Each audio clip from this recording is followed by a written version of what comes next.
नमस्कार मित्रों, मेरी स्पिरिचुअल कनेक्ट आप सभी लोगों का हार्दिक अभिनंदन।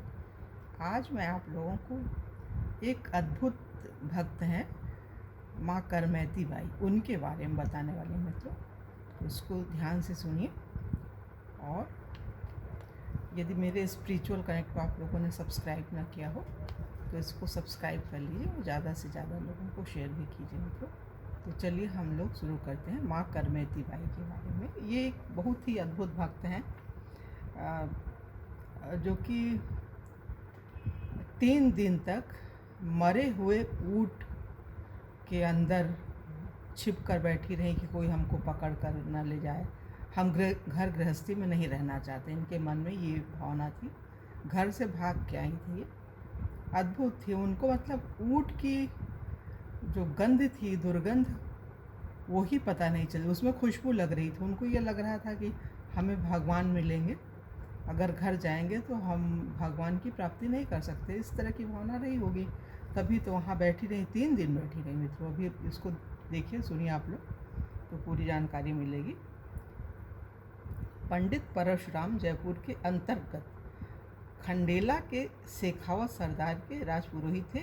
इनकी पुत्री करमैती का मन बचपन से ही भगवान में लग गया था। वह बालिका निरंतर श्री कृष्ण का ध्यान तथा नाम जप किया करती थी। कभी वह हा नाथ कहकर क्रंदन करती, कभी कीर्तन करते हुए नाचने लगती और कभी हंसते हंसते लोटपोट हो जाती। नन्ही सी बच्ची के भगवत प्रेम को देखकर घर के लोग बहुत खुश होते थे। करमैती की इच्छा विवाह करने की नहीं थी, परंतु लज्जावश वह कुछ कह नहीं सकी। पिता ने उसका विवाह कर दिया, लेकिन जब ससुराल वाले उसे लेने आए तब वह व्याकुल हो उठी। जो शरीर श्याम सुंदर का हो चुका, उसे दूसरे के अधिकार में कैसे दिया जा सकता है।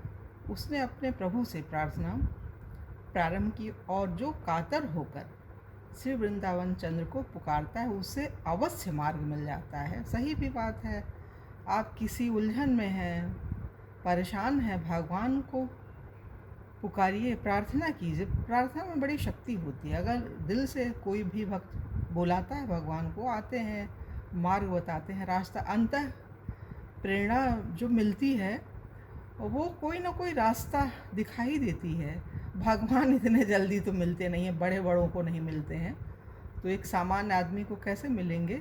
लेकिन हाँ, मार्ग जरूर दिखाते हैं प्रभु। जो आकाशवाणी होती है ना, वो अंदर से ही होती है, आपके अंतरात्मा की जो आवाज़ है। आत्मा सोई परमात्मा लोग बोलते हैं ना, तो वो भगवान ही कुछ प्रेरणा देते हैं और सही मार्ग का चुनाव कर पाते हैं। विवेक रूपी गुरु है, वही भगवान है। तो ये चीज़ है मतलब, जो शरीर श्याम सुंदर का हो चुका, उसे दूसरे के अधिकार में कैसे दिया जा सकता है। उसने अपने प्रभु से प्रार्थना प्रारंभ की, और जो कातर होकर उन श्री वृंदावन चंद्र को पुकारता है उसे अवश्य मार्ग मिल जाता है। करमैती को भी एक उपाय सूझ गया। आधी रात को जबकि सब लोग सो रहे थे, वह अकेली बालिका चुपचाप घर से निकल पड़ी और वृंदावन के लिए चल पड़ी। सवेरे घर में करमैती के न मिलने पर हलचल मच गई। परशुराम पंडित जानते थे कि उनकी पुत्री कितनी पवित्र है, किंतु लोग लाज के भय से अपने यजमान राजा के पास गए। राजा ने अपने पुरोहित की सहायता के लिए चारों ओर घुड़सवार भेजे कि वे करमैती को ढूंढ लावें। करमैती दौड़ी चली जा रही थी। रात्रि भर में वह कितनी दूर निकल गई सो उसे पता ही नहीं। सवेरा होने पर भी वह भाग ही रही थी कि उसने घोड़ों की टाप का शब्द सुना। उसे डर लगा कि घोड़सवार उसे ही पकड़ने आ रहे हैं। आसपास कोई वृक्ष था और न कोई दूसरा छिपने का, मतलब आसपास कोई पेड़ भी नहीं था, कोई मतलब एक रेगिस्तान जैसी स्थिति थी, ये समझ लीजिए। किंतु एक ऊँट मरा पड़ा था और रात्रि में श्रृंगालों ने उसके पेट का भाग खा लिया था। करमैती की दृष्टि ऊँट के पेट में बनी कंदरा पर गई।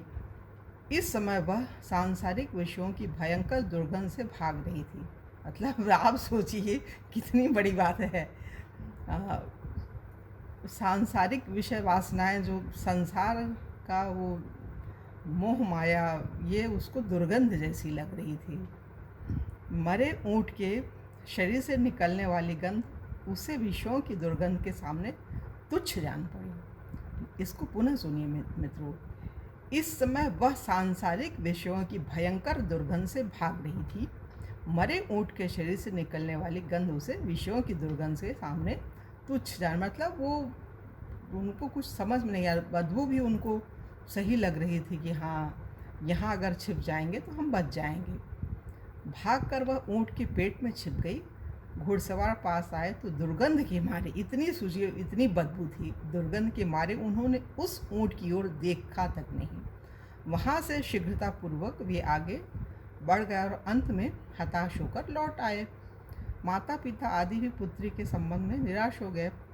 जिसकी कृपा से विष अमृत हो जाता है, अग्नि शीतल हो जाती है, उसी की कृपा वर्षा करमैती पर हो रही थी। ऊँट के शरीर में वह भूखी प्यासी 3 दिन छिपी रही। उस सड़े ऊँट के शरीर की गंध उसके लिए सुगंध में बदल गई थी। ये ईश्वर की कृपा थी, बिल्कुल सही बात है। चौथे दिन वह वहाँ से निकली। मार्ग उसका जाना हुआ नहीं था, किंतु जो सबका एक मार्गदर्शक है, उसकी ओर जाने वाले को मार्ग नहीं ढूंढना पड़ता, मतलब अपने आप रास्ता मिलता है, मार्ग ही उसे ढूंढ लेता है। करमैती को साथ मिल गया और वह वृंदावन पहुंच गई। वहां पहुंचकर मानो वह आनंद के समुद्र में मग्न हो गई। जब परशुराम पंडित को अपनी पुत्री का कहीं पता न लगा, तब ये वृंदावन आए। लेकिन भला वृंदावन में करमैती को जानता पहचानता कौन था कि पता लगाता। एक दिन वृक्ष पर चढ़कर परशुराम पंडित इधर उधर देख रहे थे। ब्रह्म कुंड पर उन्हें एक बैरागिनी दिखाई पड़ी। वहाँ जाने पर उन्होंने देखा कि साधु वेश में करमैती ध्यानमग्न बैठी है।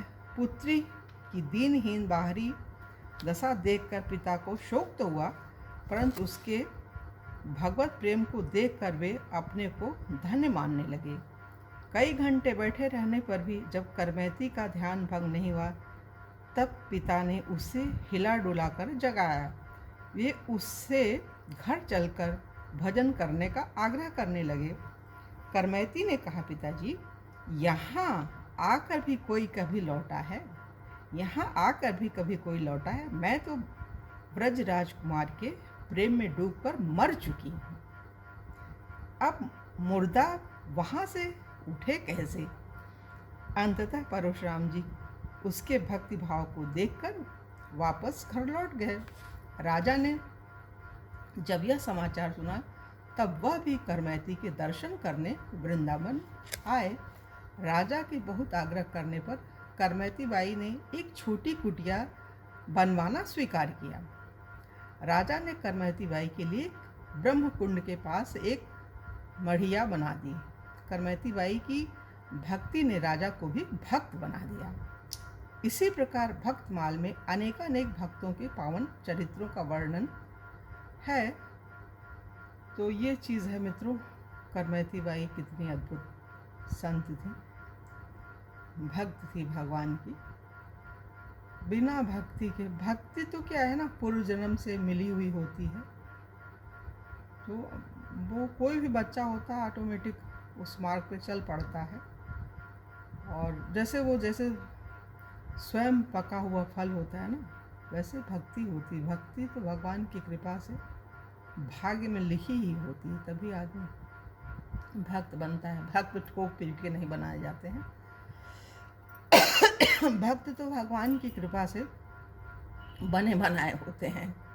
बस समय आने पे भक्ति इतनी दृढ़ हो जाती है कि व्यक्ति घर परिवार सब छोड़ करके सिर्फ भगवान को पाना चाहता है और भगवान की प्राप्ति कर भी लेता है। भगवान ऐसी परिस्थितियां पैदा करते हैं कि उसको संसार का कोई सुख, भोग विलास, कुछ भी, कितनी भी अच्छी चीज़ रख दीजिए। जैसे भगवान गौतम बुद्ध थे, सब कुछ था, लेकिन वो भगवान ही थे, उनके अंदर भक्ति थी।